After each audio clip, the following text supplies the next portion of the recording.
In view of the controversy over the Jammu and Kashmir radical leader, Masarat Alam, I think it's time to reconsider the imposition of the Public Safety Act. The Public Safety Act was actually brought about in 1978 to stop timber smuggling. Later, it was used against the militants, and I think in the last 3 decades, more than about 15,000 people have been detained under this act. In Masarat Alam's case, when he was bailed out in other cases, he was detained under the Public Safety Act.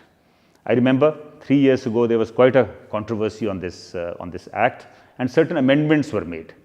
One was that no minor under the age of 18 would be detained under this act.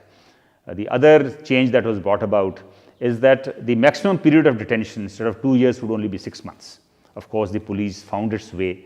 They found ways to detain people. Once the 6-month period is over, they would invoke the PSA once again. It was also stated, as per the amendments is concerned, that within 10 days of a person being detained, he would have to be told as to why he's been detained.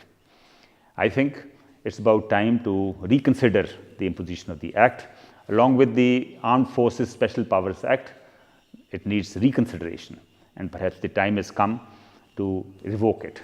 Since the Armed Forces Special Powers Act requires the consent, the consultations with the army, the central government, in the case of the Public Security Act, I think the state government itself is empowered to revoke it. So maybe it's about time they consider revoking it. A lot of people feel that the act needs to be revoked because it is against the grain and the spirit of the Indian Constitution.